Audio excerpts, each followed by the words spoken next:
moved a bit off the road so I don't get hit. We're at a little stop called Barn High. We've still got about an hour and a half to go down towards Paksan. Just outside of Paksan is a village called Hukun. You will find it on the map as Neenee. Don't ask me why, but we're heading down there to meet subscriber and fellow expat Chris Perkins. See what he's doing. He's living in the rural life here. So, hey, how you doing?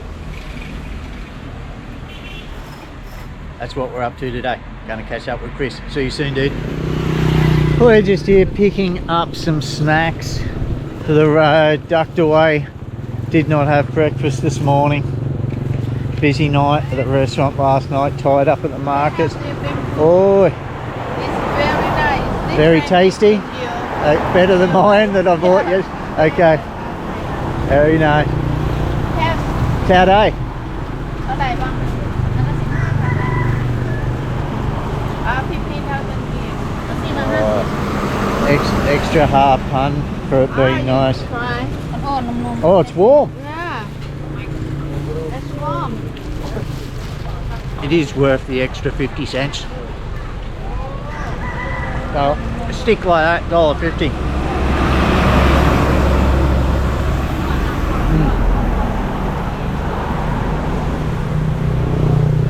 Sap. Sap lai. Thank you. That is good. Did you buy one, Neenee? No. Or you're just eating it? Yeah. One more. Okay. Get a purple one. So, is a cool little stop here. We've stopped here, often stop here on our way down to Paksan or going down further south. Coffee there, coffee, pizza, fries, chicken there, fried chicken.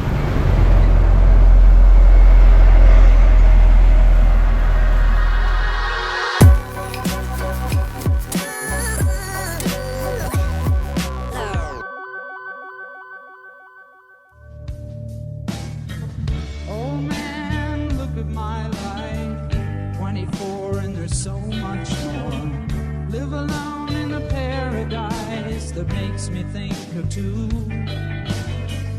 Love lost such a cost. Give me things that don't get lost, like a coin that won't get lost. Rolling home. Finally made it. Finally made it.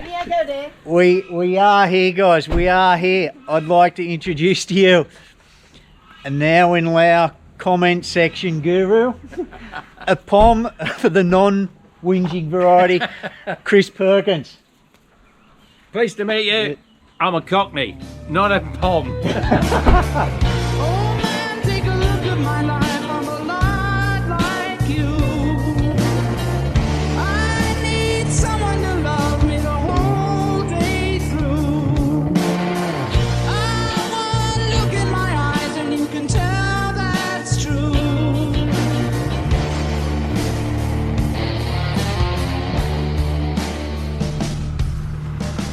Lullabies, look in your eyes, run around the same old park. Doesn't mean that much to me.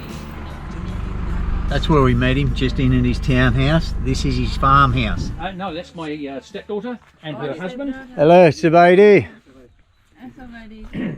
Sabaidi. Oh, อยู่บ้านสวนคากลายงามขอถ่ายรูปด้วยเด้อ Do you own a vehicle? No. No, I only found that out in a comment yesterday, I think. I read it, I thought, What do I what? need a tyre for? That's your son-in-law's, is it? Oh, well, it was mine. I gave it to him. Okay. And we use this to drive Ah, around this is your vehicle. No. I have a vehicle which is just a bike. Yeah, But yeah. this is used for running around the farm when we want to take things from point A to point B. Yeah. So, a bunch of chickens. How do you ducks, keep your lawn down? Animals? No, it doesn't. It's not rained in a bunch okay. of times. So Yeah. that's, but Yeah, normally, Whippersnipper, yeah, brush we do. cutter. Weed whacker. Yeah. Weed whacker. Yeah. Yeah. Okay. Yeah, because you don't see lawnmowers very often over here. No, you don't. No, you don't. Oh, this is a pretty tidy place, mate. Oh, thank you. Good little place. Yeah. Yeah, it's about 2.2 hectares. The wife bought it for $400 a while ago. Yeah. Oh, a while ago.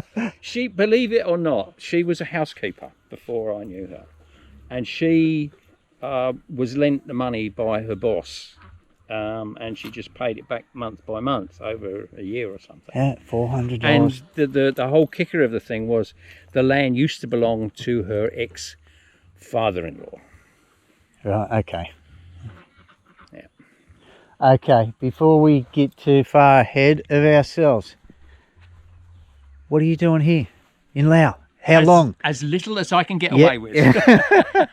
So when did you come here, Chris? About 2006, 2007, something Yeah, like that. Yeah. yeah. A friend of mine was in Laos. He was in Vientiane running a guest house. I was looking for something different to do, as I've been in New Zealand for 27 years. Okay. I tend to move around. I've emigrated 3 times during life. So they're after you in England or something, are they? Hopefully not. Yeah. I hope I've run far enough. No, I'm not. I've not done anything illegal. I just live. I lived in the UK, obviously. Yeah. Till I was about 25. Then at 25, I went on a road trip that took me from London to Tokyo and back again. And I spent. That's why I was in Laos in 1973 Yeah. for a week. Yeah, I remember you saying that. Did a visa run, Yeah. which was interesting. Would you like me to tell you about that? Yeah. In 1973, hell yeah. Yes. Okay. Yeah. 1973, I was doing a visa run, went up to Chiang Mai, Chiang Rai, Ben Hue Sai, went to the border, and there was nobody there. Nobody. Gate was open, nobody was there. Right. So me and the 3 other travellers, we were travellers in those days, not backpackers, went in and we found a guy who was looking after some accommodation, obviously for the troops. Yeah. Because it was just bunk beds. Hang on, this is the border, nobody in the border coming into Laos. Yes. Up in Bukau, was it? No. It was going from Chiang Mai, Chiang Rai, Ben Hue Sai, Luang Prabang. Right, you'd come down further by then. Yeah, Yes. Okay. So we got into town and found the reason there was no one there was because there was a ceasefire. And everybody just, the ceasefire, party time. Yeah. So everybody just buggered off. So our passports weren't stamped. And this guy was kind of looking after us. And we went to this little cafe, and there's 2 guys with haircuts like yours sitting in a corner. So we don't see many foreigners. So I was going to march over there and have a chat with them. And he called me back and says, they don't want to talk to you. They're flying Air America. And they don't want to talk to nobody. So I thought, okay, let's leave them alone. Yeah. After we'd been there, we went on the boats and up to the caves outside Luang Prabang up north. Yeah. And then after we'd been there a day or 2, thought, right, what next? And we said, we're going to go on one of the boats down the river. And they said, no, they'll use it for target practice. There is a ceasefire. This is not the end of the war. So they said, look, go out the airport, get on a plane, and you go back to Vientiane. Okay, so we got out to the airport. There were 2 DC-3s with Lao Air markings. One of them had bullet holes in the windscreen. We thought, we'll take the other one. So we then flew, and anybody who's not been in a DC-3, they've got 2 big wheels, fat wheels at the front, 1 little dicky wheel at the back. So you have to pull yourself up the seats to get in it. It's not flat like that, you know. Anyway, so we get down, flying, and the fun thing about the journey was the wings were going like this, kind of flexing, and a lot of the rivets were just rattling around in their sockets. I'm picturing it. Yeah. Anyway, long story short, that was it. That was my trip to Laos. Yeah. You knew what was going on in this part of the world then? Vaguely, yes. There was a war going on. So in fact, why did you actually want to come into Laos at that time? I needed a new visa. That was it. That was it. Yeah. It never occurred to me that it would be too dangerous to go. And that's why I've travelled as much as I have, gone as many places as I have, because I've got this, what you call smart switch in my brain. Yeah. It's turned off. So the thing is that anybody who thinks about doing the things that I do goes, nah, that's not a good idea. This could go wrong, that could go wrong. That never occurred to me, ever. First trip I ever did, I was 16 years old, on a thing that had a 49cc motor, because that way it classified as a bicycle, not a motorised vehicle, so you didn't need a licence. So I got on it, I was 16 years old, just out of school. I went from London to Cornwall and back again.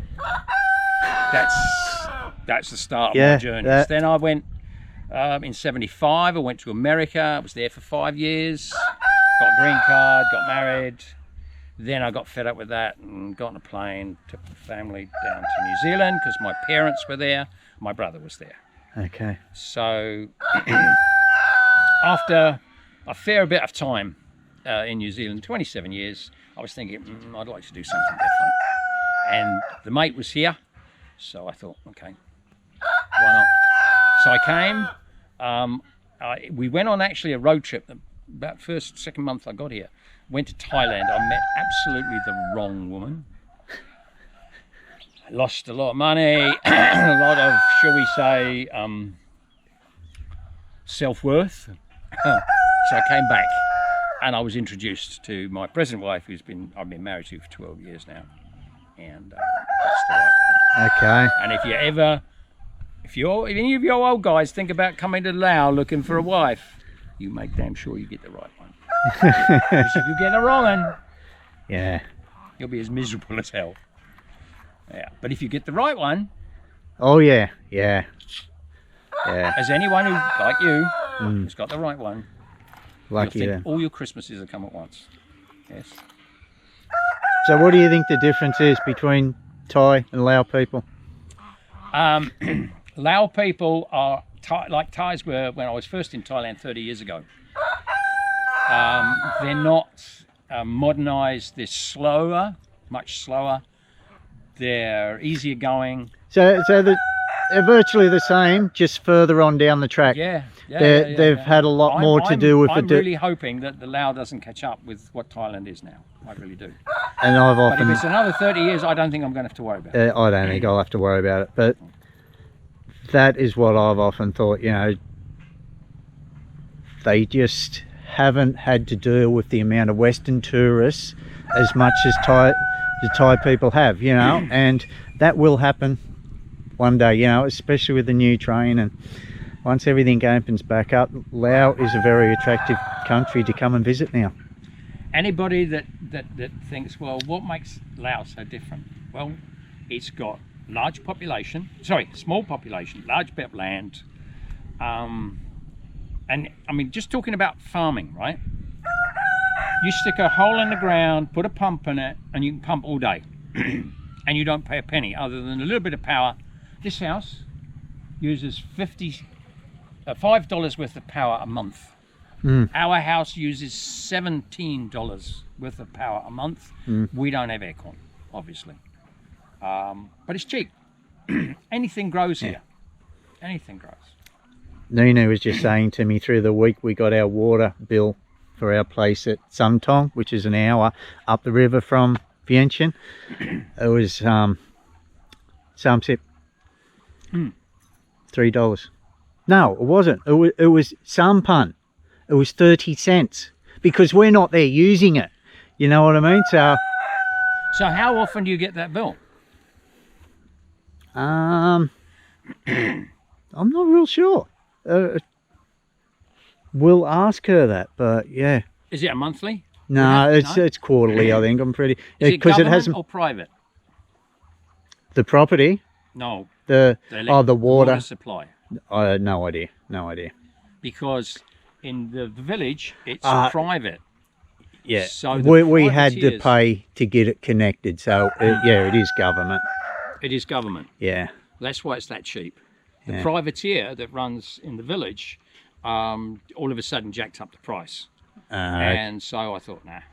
So I spent $800, dug a well, put a on-demand pump in it.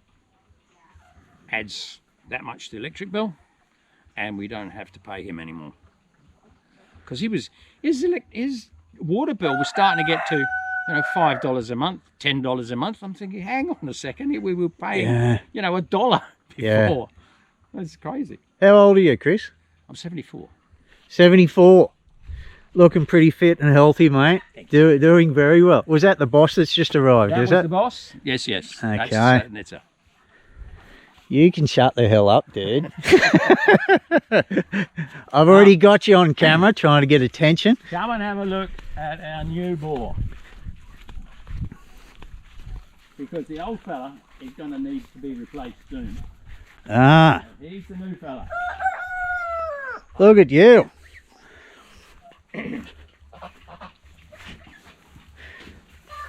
There you going, dude.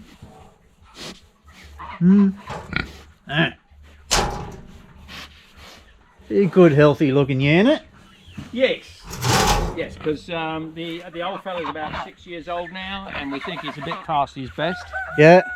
And because we used to get about 9 to the litter, 9 piglets to the litter. Now it's down to about 7. Okay. So 5 is kind of break even. Yeah. That's what it costs to feed the adults. So, where are the sows? See those sheds up there? Okay. Sheds up there? Yeah. Just up there. This land goes from here to the river about 300 metres. Okay. Go for a walk? Sure. So this area, you were telling me the villages in this area are all created villages in the late 70s, early 80s to Yes. house. Excuse me. This village here, down the end of the Stallion Road, that was created in 1975 to take people who've been injured in the war. So it was a rehabilitation place.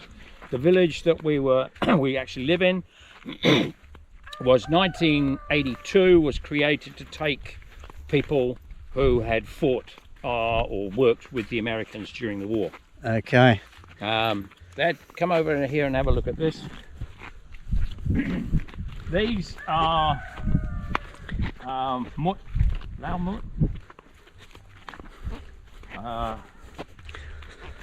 Look nearly blue. So these are native piglets. Okay. Or native pigs. How you doing, fellas? Oi. And well, they're 2 fellaresses and 1 fella. Okay.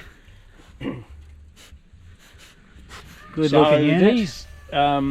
this, as you can see, has got wheels at the back, handles at the front, so we can actually move. All right. So once it gets all a bit clogged up, we just shift it. Hey, that's a good idea, isn't it? Yeah, it's called a pig tractor. Well, there you go. There's a pig tractor.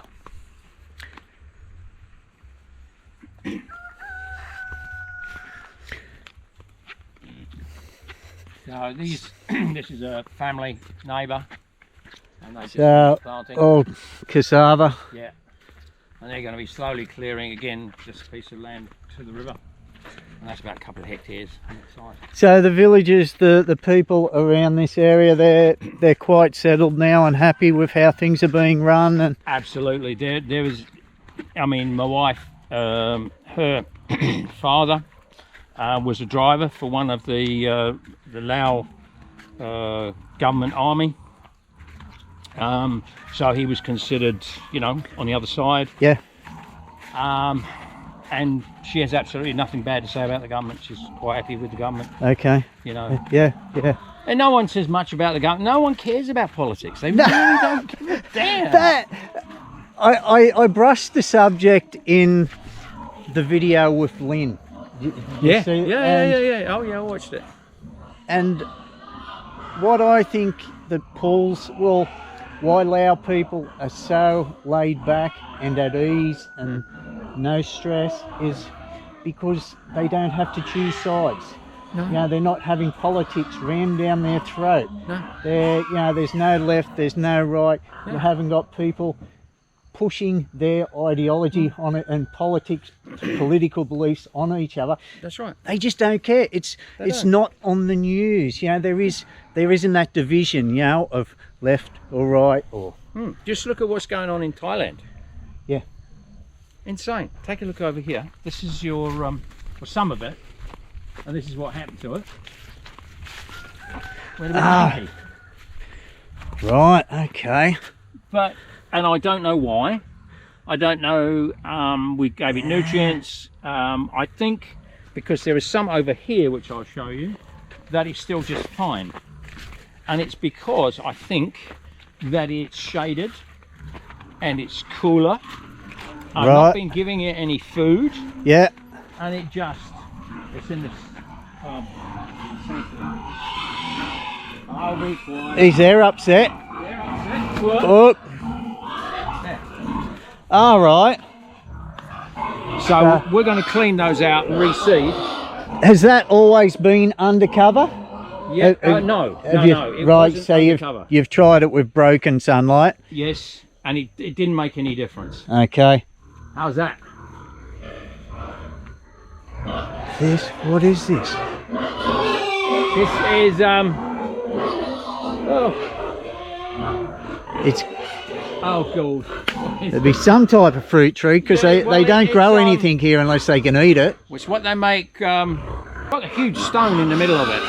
Just peel the peel. Not avocado. Avocado. That's what That is it. That's an avocado tree. Wow. Yeah. Mate, she's going to have some fruit on it. Ah yes. Oh yes. Look at these big units. Yeah. Yeah. These are the sows. They're being a bit noisy. Oi, settle down. Look at them. These are all around 4 or 5 years old. Okay. They're very healthy. And 5 of them are pregnant. You think they're big? Big blondie there. There you go. You're a bit wall-eyed, aren't you?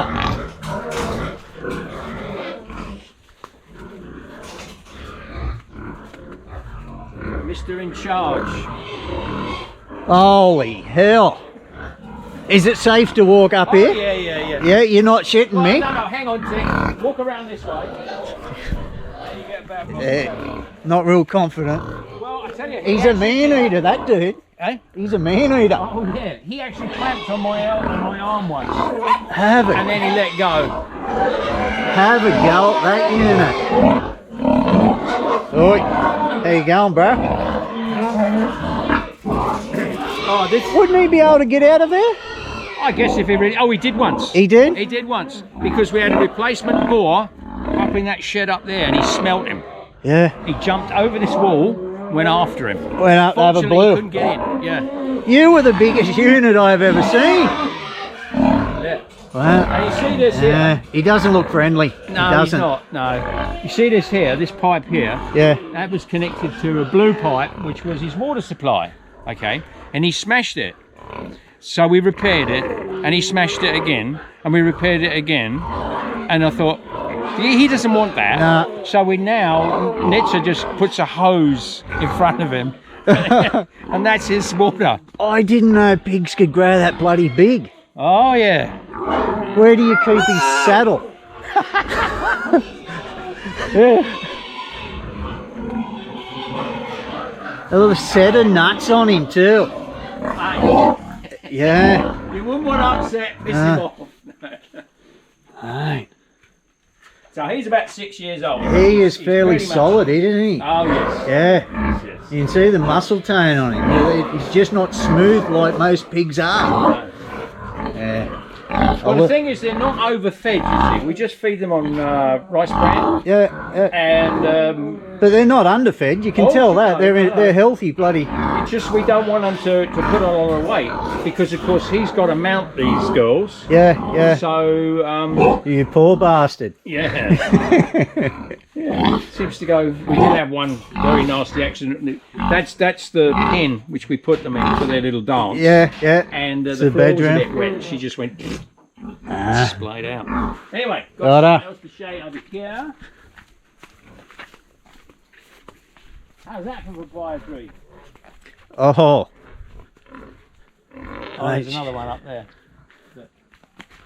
everything's very healthy out here, mate. Not Yeah. not Well, just that's your 'cause there's no pigs. chemicals. Yeah. No chemicals. All no the rich red herbicides, soil. No pesticides. Nothing. Nothing.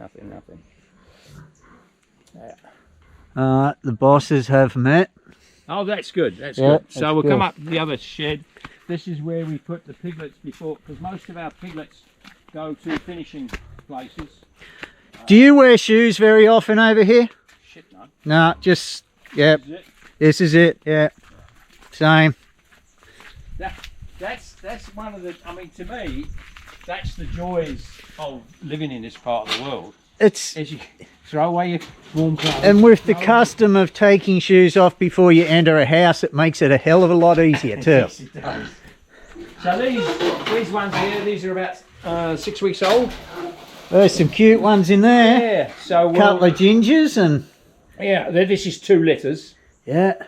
And these ones here, these 4, we're basically trialing something different. We're actually giving them as much feed as they want to eat. Okay.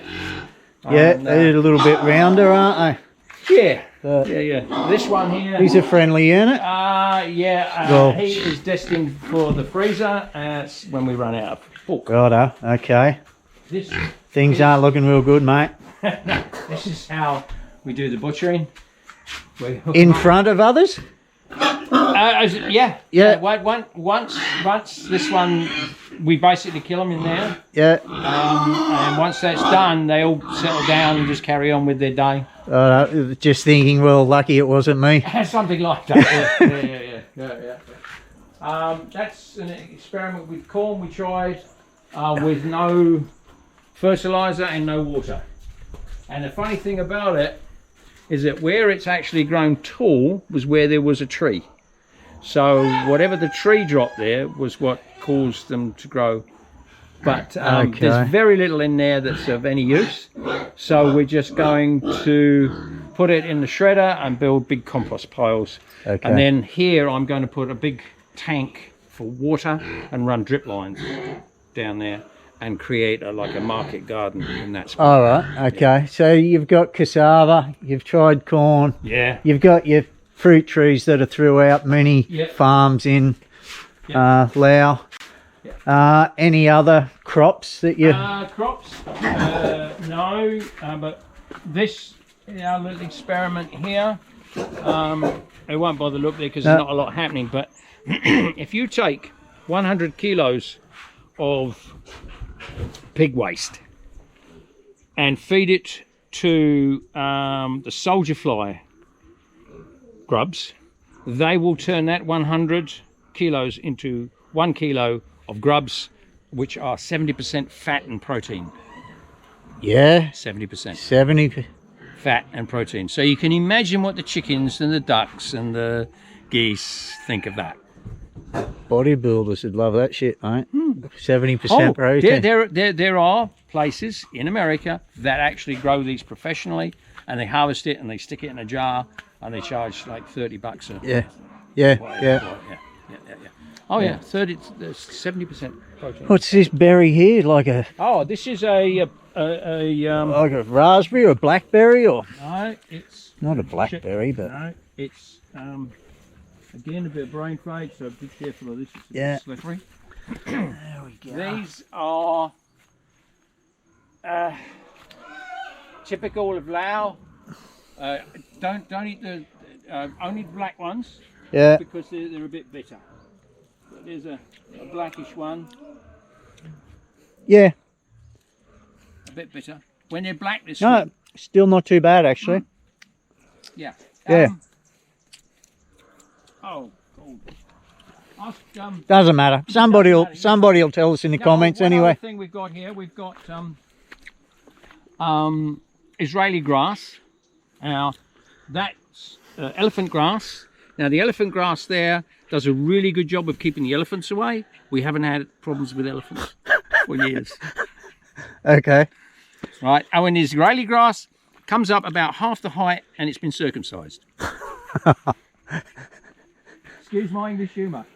Right, What is supposed to go in here? No, it's all planted. This is It's cassava. yeah, that's all those little sticks. That's I was all going to cassava. say to you, what the hell is the Israeli grass? It's a grass.